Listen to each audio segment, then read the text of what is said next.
안녕하십니까. 오늘의 핵심 이슈를 짚어드리는 굿모닝 이포맥스 경제 훈풍입니다. 오늘은 IT의 신 HL 파트너스 이영수 대표님 모시고 반도체 얘기 나눠보도록 하겠습니다. 어서 오세요. 네, 안녕하십니까. 예, 반도체 시장 분위기 굉장히 썰렁하네요, 이제.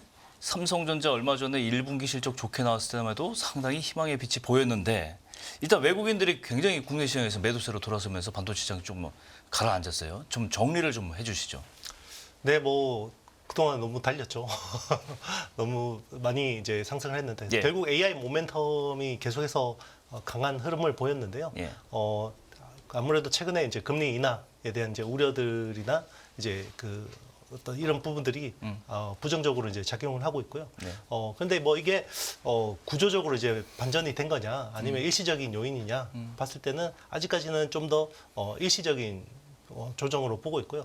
이게 저는 이제 하반기 쪽에는 좀 더 이제 좀 걱정 우려가 되는 부분들이 있지만 아직까지는 충분히 또 다시 재반등할 수 있는 그림이 아니냐 생각이 들고 있고요. 그리고 우리 반도체 산업으로 보면요, 수출 데이터들이나 이런 것들이 되게 좋습니다. 그러니까 이게 물론 이제 선반영하는 거죠. 주가라는 거는 선반영하는 거긴 하지만 아직까지는 업사이드가 좀 남아있다, 충분히 남아있다 생각이 듭니다. 어쨌건 이 빌미가 된 게 네. ASML, 네. 이 네덜란드 반도체 장비 업체죠. 여기가 실적이 굉장히 고전한 것으로 나타나면서 이제 굉장히 이걸 빌미로 이제 떨어지기 시작했는데 ASML이라는 회사는 반도체 장비 어떤 회사입니까? 이제 반도체 공정에서요, 네. 제일 중요한 공정이라는 게 이제 노광 공정이 있습니다. 예. 그러니까 식각도 있고 증착도 있고 세정도 있고 여러 가지 공정이 있는데요. 네. 그 중에서 제일 중요한 공정이고 사실 만약에 10조 원 정도의 자금을 투자한다 그러면요, 노광 공정에 들어가는 반도체 장비액의 비중이 40%. 오. 네, 그러니까 거의 굉장히 중요한 거죠. 핵심 장비군요. 맞습니다. 그리고 ASML이라는 회사가 이제 우리 사진 현상이라고 해서요. 예. 이제 사진을 웨이퍼에다가 아주 미세한 사진을 찍는 거거든요. 예. 그걸 축소 사진을 찍는 건데요. 그거를 미세하게 그릴수록 고급 기술인 건데 그 장비를 독점하고 있습니다. 그러니까 무조건 그래서 수포를 하는군요. 맞습니다. 그만큼 중요한데요. 그러면 이제 왜 이번에 실적이 이렇게 좀 안 좋게 나왔냐? 지난 분기에 너무 많이 땡겨서 썼습니다. 아하. 지금 사실 이게 미중 반도체 어떤 패권 전쟁하고 직결된 회사거든요. 그렇죠. 아무래도 최선단 공정인 EUV, 그러니까 극자외선 노광 장비는 중국에 못 팔게 했거든요. 미국이. 그래서 중국 입장에서는 지금 그보다 좀 떨어지는 EUV 장비보다 좀 떨어지는 것도 혹시나 못 사게 될 수 있기 때문에 네. 미리 많이 샀습니다. 작년에 좀 많이 샀는데 땡겨서 그런 땡겨서 것들이- 매출이 좀 반영이 됐군요. 맞습니다. 그런 부분들이 좀 영향이 있었다고 볼 수 있습니다. 반도체 시장 전반적으로는 조금 어두워지는 것 같지만 사실 삼성전자 남은 호재들이 많아요. 네, 대표적인 맞습니다. 게 이제 미국 반도체법 따라서 이제 보조금 지원받는 게 이제 9조 원이나 되는데 TSMC보다는 조금 적죠. 네네, 맞습니다. 예. 어느 정도 영향이 있을까요, 이게 또? 일단 이제 바이든 행정부 입장에서는 예. 그동안 이제 이 칩스법이 왜 지급이 안 되냐, 예. 현금 보조금 주기로 했는데 안 준다, 그렇죠. 예. 이런 이야기들이 되게 많았었는데요. 예. 이번에 생각보다 통 크게 이제 지원을 했고요. 근데 여기서 좀 중요한 맥락이 있는데요.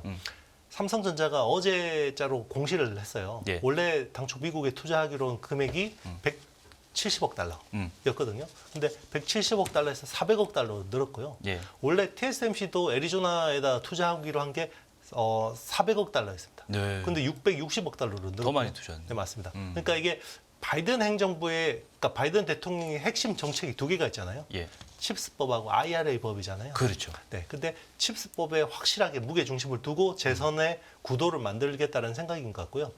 약간 지금 ESG는 글로벌리 봤을 때 약간 후퇴하는 분위기입니다. 왜 그러냐면 여기 여러 가지 요인도 있는데요. 전쟁 이슈도 있고요. 근데 지금 AI 때문에 그래요. AI가 사실 국가 산업 이 모든 그 경쟁력 측면에서 되게 중요하거든요. 그렇죠.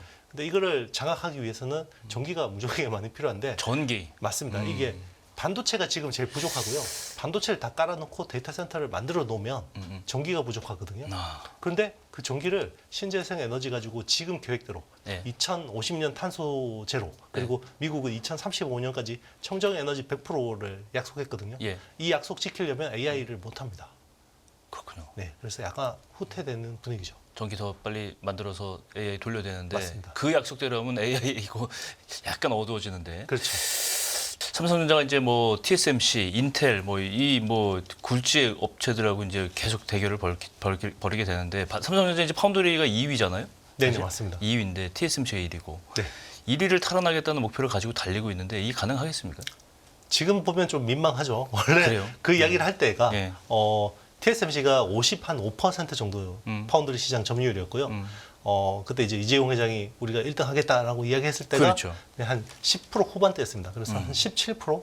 네, 지금 어떻게 되냐면 TSMC가 60%를 넘어요. 그리고 삼성전자가 삼성 파운드리가 10% 초반으로 쪼그라들었습니다. 오히려. 아이고. 네. 그래서 오히려 격차가 좁혀지기는커녕 더 벌어져 버렸거든요. 원래 슬로건이 2030년 반도체 시스템 반도체 1위 이거 목표잖아요. 맞습니다. 슬로건이. 거의 이제 뭐 거의 40% 왔잖아요. 그래서 그렇군요. 네.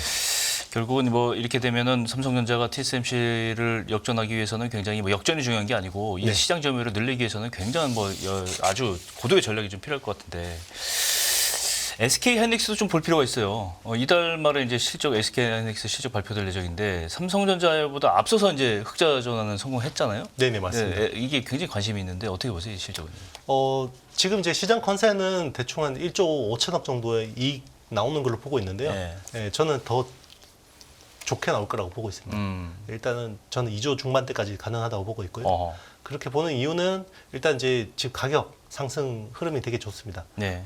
일단 디램은 뭐 SK 하이닉스는 워낙 잘했고요. HBM이나 이제 선단공정 쪽의 디램은 워낙 잘했기 때문에 그쪽 숫자는 좋을 거고 네. 지금 중요한 관건은 낸드 플래시 쪽이거든요. 근데 최근에 낸드 플래시 가격이 분기마다 거의 20%씩 계속해서 올라가고 있습니다. 그리고 이제 좋네요. 네 맞습니다. 최근에 그리고 이제 SSD 서버용 SSD 쪽에 수요가 많이 빨리 올라오고 있는데 예. 이게 사실은 그 낸드 플래시는 AI 서버의 수혜를 그렇게 크게 보고 있다고 보긴 힘들어요. 왜냐하면 이제 AI 서버는 GPU가 제일 중요하고 그리고 그 다음에 중요한 게 HBM이라고 하는 D램이 중요하거든요. 근데 낸드 플래시 같은 경우는 사실 일반 서버가 수요가 살아나야 됩니다. 근데 네. 이제 스토리지, 엔터프라이즈 SSD 쪽이 살아나는 건데 그거를 알려면 대만 업체 한 개 업체의 실적을 보면 됩니다. 에이스피드라는 회사가 있거든요. 예. 그 회사가 일반 서버용 BMC라고 하는 그쪽 그 부품을 네. 거의 70-80% 담당합니다. 아. 그럼 이 회사가 일반 서버 수요의 한 두세 달 정도 네. 미리 알 수 있어요. 그렇죠. 근데 이 회사 이번에 그 3월 실적이 굉장히 잘 나왔습니다. 그러면 일반 서버 쪽이 살아나고 일반 서버 쪽이 살아나면 낸드가 좋아지겠구나. 그렇겠군요. 그러면 이제 그동안에 SK 하이닉스의 실적 부진의 원인은 네, 인텔한테 따는 솔리다임이라는 그렇죠. 네, 그게 이제 개선될 수 있다는 거죠. 그렇군요. 게다가 SK하이닉스는 HBM 생산 라인이 1분기 말부터 늘어났기 때문에 이 실적이 2분기부터는 더 이게 딱 반영이 될 것이다. 이런 기대를 갖고 있고 시장에서도 그런 관측이 있는데 그러면 삼성전자도 그렇고 SK하이닉스도 그렇고 실적은 앞으로 계속 좋아질 일만 남았나요? 네, 맞습니다. 보통 이제 이게 반도체라는 게 그 사이클 산업이라고 하잖아요. 예. 보통 이제 상승하기 시작하면 2년은 이상 지속됩니다. 보통 2년에서 2년 6개월 정도 지속이 되고 하락을 할 때는 뭐 1년에서 1년 6개월 정도 지속이 되는데 네. 작년 4분기부터 돌았었어요. 그러면 작년 4분기, 올해 1분기, 2분기 그럼 적어도 내년까지는 좋아지는 겁니다. 업트렌드가 좀 네, 맞습니다. 근데 이제 이거 보고 투자하시면 안 되죠. 왜냐하면 주가는 한 9개월, 1년을 선반영해서 선반영하니까. 네, 맞습니다. 그러니까 이제 산업 사이클은 이제 막 이제 초반을 막 지나가는 구간인데 주가는 이제 중반 이후로 온 거죠, 벌써. 네. 이거 마냥 이거 실적을 보고 또 주가가 오를 거라고 기대하면 안 된다. 뭐 그렇게 쉽게 얘기할 수 있는데. 네, 맞습니다. 어쨌든 삼성전자는 이제 늦게 네네. HBM 시장에 하이닉스보다 네네. 뛰어들었으니까 이건 이를 갈고 있을 거예요, 분명히. 네네. 그죠? 뭐 투자도 많이 하고 있는데 뭐 늦게 뛰어들었으니까 더 많이 해야 되는데 공부를 많이 해야 되고 더 투자를 많이 해야 되는데 SK 하이닉스보다 이걸 좀 뛰어넘을 수 있을까? 이게 관건인데 어떻게 보세요? 네. 일단 당분간 기술적인 측면에서 SK 하이닉스를 따라가기는 좀 쉽지 않다고 봐요. 향후 한 1, 2년 뭐 이 사이에는. 왜 그러냐면 삼성전자가 2019년에 HBM 팀을 해체를 했어요. 그렇죠. 네, 연구개발 거의 못했겠죠, 몇 년 동안. 쉬었어요. 그러니까 맞습니다. 하다가. 그러니까 이제 급하게 따라간다고 해도 이게 사실은 물리적인 시간이 필요하고요. 네. 그리고 SK 하이닉스가 지금 엔비디아라고 하는 제일 잘하는 업체하고 붙어가지고 예. 그동안 쌓아온 노하우들이 있거든요. 이걸 따라가기 위한 시간들이 필요한데 다만 지금 삼성은 어떤 구도라고 하잖아요. 예. 외적인 요소들이 너무 좋아요. 그러니까 지금 그동안은 엔비디아의 AI 가속기가 계속해서 공급이 부족한 상황이었는데 네. 요게 이제 조금씩 풀립니다. TSMC의 이제 어드밴스드 패키징 라인이 조금씩 풀리고 있거든요. 자, 그러면 이제는 HBM에 대한 공급 부족 이슈가 나와요. 근데 왜냐하면 지금 HBM이라는 건 SK 하이닉스 혼자 이제 거의 독점으로 공급하고 있기 때문에 예. 삼성전자가 이 물량을 담당을 해줘야 되거든요. 예. 그러니까 엔비디아 입장에서는 젠슨왕 입장에서는 조금 이제 떨어져도요 쓰려고 합니다. 그렇죠. 네. 그러니까 삼성이 조금만 잘해주면 됩니다. 그렇군요. 네. 그럼에도 불구하고 SK하이닉스는 뭐 달려가고 있어요. 보니까 차세대, 그러니까 6세대 10나노 디램 이 반도체 부문은 삼성전자보다 SK하이닉스가 빠르게 양산에 돌입한다는 스케줄을 갖고 있어요. 네네. 그래서 SK하이닉스 굉장히 앞서가는데 네. 이 부분도 좀 봐야 되지 않을까요? 그러니까 우리가 되게 오해하는 게요. 네. SK 하이닉스가 삼성보다 D램 쪽에서 잘하는 건 HBM만 잘한다고 생각하잖아요. 그렇게 제가 알고 네네. 있어요. 저도 네, 그렇고. 그렇죠. 대부분 그렇게 알고 있어요. 네. 근데 실제로 보면요. D램 기술 그 자체가 지금 사실 역전됐다고 봐야 됩니다. 작년부터. 왜냐하면 지금 그 공정이라는 게 1A, 1B. 그러니까 1A는 14나노급이고요. 네. 1B는 12나노급입니다. 네. 원래 그 전에 16나노급까지는 삼성이 더 잘했어요. 근데 14, 12나노급에서는 오히려 SK 하이닉스가 삼성보다 더 앞섰다고 봐야 되고요. 그리고 이거를 10나노 초반까지 이제는 완전히 그냥 초격차를 벌려버리겠다. 그게 그러네요. SK 하이닉스의 지금 생각인 것 같습니다. 초격차가 아니라 역전되겠네. 그렇죠. 역전이죠. 게다가 또 인텔이 좀 회계 방식을 바꾸면서 파운드리 시장 점유율 2위인 삼성전자를 뛰어넘는 매출상에 네. 이걸 기록했다 그러는데 이게 뭐 의미가 있을까요, 이게? 일단 뭐 파운드리 시장의 2등이라는 타이틀을 가져간 거는 뭐 좀 우리 입장에서는 기분 나쁘죠. 네, 기분 나쁜 건데요. 사실 그 대부분 매출이 95%가 인텔 자체 칩 생산입니다. 그러니까 인텔의 그 CPU 설계 네. 사업부에서 네. 준 거를 파운드리에서 생산한 거고요. 네. 사실 파운드리라는 건 외부에서 가져와서 팹리스 업체들 물량을 가지고 생산해 주는 거잖아요. 그렇죠. 네. 예. 근데 그 물량이 5%도 안 됩니다. 아. 네. 그러니까 그럼에도 불구하고 일단 미국 정부가 너무 빵빵하게 지원을 해주고 있고 그리고 이제 최근에 인텔의 공정 기술이 사실 10나노 때까지만 해도 굉장히 고생했거든요. 근데 최근에 7나노까지는 괜찮습니다. 그리고 저 공정 기술이 계속 굉장히 많이 올랐기 때문에 지금 이제 삼성도 마냥 지금 못할 거야라고 이렇게 안심할 상황은 아닌 거죠. 그렇군요. 사실 이게 반도체 강자들 중에 인텔이 그동안 사실 조용했어요. 지금 인텔 뉴스가 사실 뭐 다른 기업들에 비해서 적었는데 요즘 인텔 얘기 많이 나와요. 이게 가우디 3 인공지능 반도체잖아요. 네네. 이거 공개하면서 이제 엔비디아의 도전장을 내밀었다. 뭐 이렇게 타이틀이 붙는데 게다가 여기다가 이제 개방형 AI 생태계 만든다. 그래서 네이버하고 공동으로 이걸 뭘 연구소를 만든다. 이렇게 얘기는 인텔이 많이 움직이고 있는 것 같습니다. 어떻게 보세요, 인텔 동향? 일단 이제 인텔도 그 AI 가속기 시장에 굉장히 관심이 많고요. 네. 뭐 계속 이제 인텔이 그동안 좀 이제 이야기했던 게 조금 이렇게 블러핑 그러니까 좀 약간 과장되게 이야기한다 이런 부분들이 좀 많았거든요. 선단 공정도 굉장히 뭐 빨리 한다 이야기를 했지만 실제로 그 속도만큼 안 나고 있었던 부분도 있고 예. 그리고 이번에 가우디 3 같은 경우도 뭐 엔비디아의 H100 대비해서 뭐 성능이 뛰어나다, 뭐 추론 성능이 더 뛰어나다 이건 써봐야 아는 거고요. 그렇죠. 네, 네. 일단은 사실 AI 가속기 쪽에서 엔비디아의 어떤 기술 경쟁력, 시장 우위는 압도적입니다, 아직까지. 왜냐하면 여기에 좀 그래도 성능으로 좀 더 약간 어떻게 보면 경쟁해 볼 만한 회사가 AMD 정도라고 봐야 되고요. AMD, 사실 인텔의 가우디 시리즈는 그거보다 좀 떨어진다고 봐야 됩니다. 그래서 시장 타깃 자체가 그 엔비디아나 AMD 같은 경우는 클라우드 서버 쪽에 HPC 쪽 그러니까 뭐 우리 아마존이나 마이크로소프트 뭐 구글 이런 쪽에 타깃하는 거고요.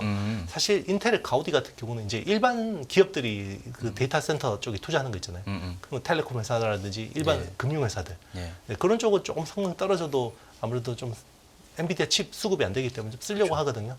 네, 그런 쪽 타겟 시장이라고 볼 수 있습니다. 이선 공급. 맞습니다. 사실 네이버도 엔비디아 칩을 원활하게 못 사요. 작년에 보면 엔비디아 GPU를 누가 제일 많이 사갔냐면 마이크로소프트나 오픈 AI나 메타 같은 업체들이 많이 사갔거든요. 사가면 한 15만 장씩 사갔습니다. 4만 달러 하는 이 칩을.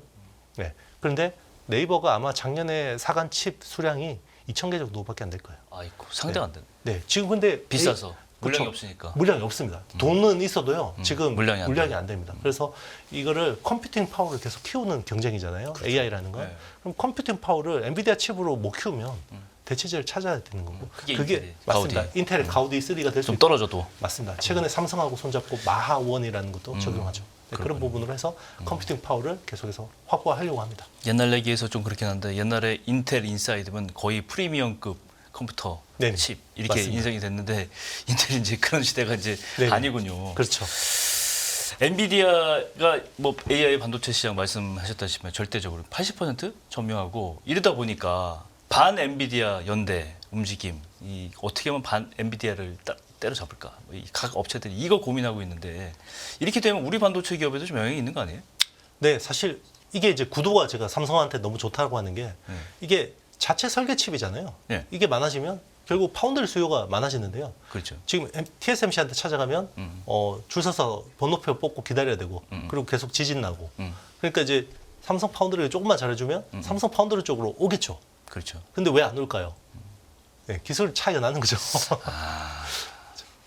그게 문제네요. 네, 맞습니다. 그러니까 이제 원래 삼성이 이거를 낙수 효과를 누려야 되는데 네. 오히려 인텔이 이런 쪽을 더 열심히 좀 고객을 확보해 나가는 상황 같습니다. 그렇군요. 네. 어쨌건 우리 기업에는 일단 이 부분에 대해서는 좀 생각을 해봐야 되고 네. 우리 그래도 이제 이 경쟁을 하면 우리 뭐 삼성전자나 SK하이닉스는 사실은 받아서 생산을 해야 되니까 맞습니다. 아, 그리고 이게 이제 아니에요, 또? 파운드리도 수혜를 보는데요. 네. 결국 이 AI 가속기라는 거는 결국 고대역폭, 그러니까 프로세서하고 메모리 간의 대역폭을 굉장히 높이는 메모리가 필요하거든요.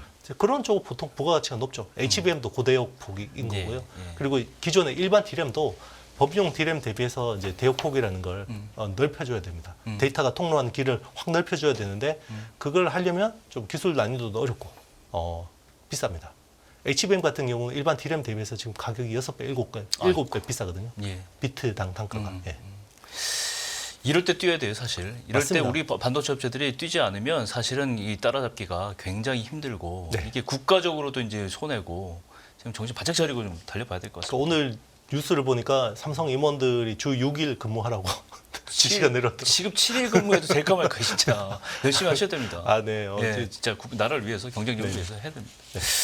예, 오늘 경제원풍 이영수 대표님과 반도체 업계 얘기 정리해봤습니다. 오늘 말씀 고맙습니다. 네, 감사합니다.